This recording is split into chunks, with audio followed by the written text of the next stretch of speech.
নমস্কাৰ বন্ধুসকল, আসসালামু আলাইকুম। গোটেই অসমবাসী ৰাইজক মই এটাই ৰিকুৱেষ্ট কৰিম, হিন্দু হওক বা মুছলমান হওক, সবক মই ৰিকুৱেষ্ট কৰিছো, আগতে আপোনালোকে বহুত হিন্দু মুছলমান মুছলমান কৰিছিলা, এই সময়ত এইবোৰ কৰাটো বাদ দিয়া।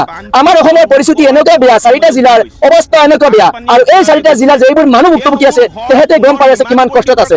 আপোনালোকে নিশ্চয় জানে এইটো শিৱসাগৰৰ কিছুমান মানুহে যে মুছলমানক বহুত ঘিণ কৰিছিলে, মিয়াক ঘিণ কৰিছিলে, আজি সেইবোৰ মানুহে মিয়া মুছলমানক আঁকুৱাই লৈছে।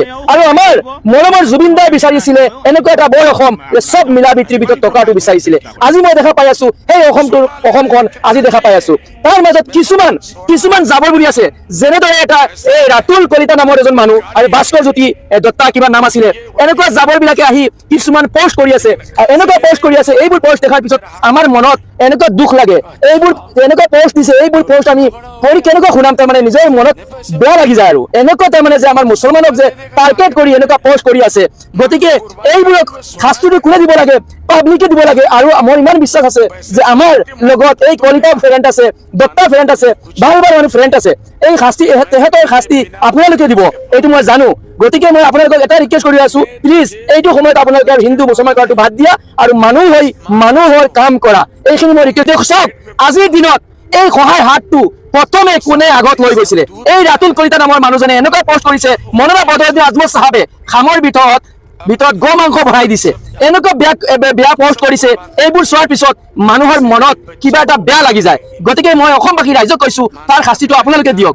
আজি চাওক, আজি আমাৰ অসমৰ মানুহৰ কাৰণে ইমানে মৰম যে মুম্বাইৰ পৰা চবে চিনি পায় হুছেইন মনছুৰী, সব মানুহে চিনি পায় হুছেইন মনছুৰী, এনেকুৱা এজন মানৱ বিৰোধী মানুহ আজি আমাৰ অসমৰ মানুহৰ মৰমৰ ভাল পায়, তাৰ কাৰণে এইখন অসমত সহায় কৰাৰ কাৰণে ইমান দূৰৰ পৰা 4,500 কিলোমিটাৰ দূৰৰ পৰা আহি আমাৰ অসমত এই আব্দুল হুছেইন মনছুৰী সহায় কৰি আছে।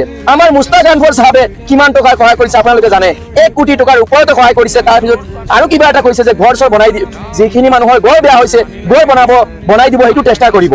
মৌলানা বদৰুদ্দিন আজমলে কিমান সহায় কৰিছে আপোনালোকে জানে, কিমান 3 কোটিৰ ওপৰতে হৈ গৈছে। তাৰপিছত কৈছে টয়লেট বনাই দিব। আপোনালোকে US টিমৰ অনাৰ কোন হয়, মেহবুবুল হুছেইন, তেহেঁতে কি কৈছে, কিমান টকা সহায় কৰিছে আৰু কৰি আছে।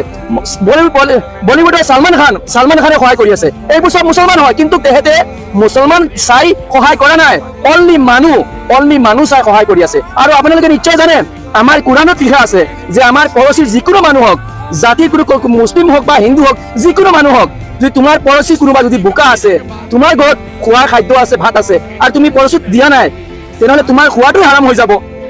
যোনে মুছলমানৰ বিষয়ে ভালকৈ জানে কেতিয়া এনেকুৱা সাম্প্ৰদায়িক কথা নাপাতে।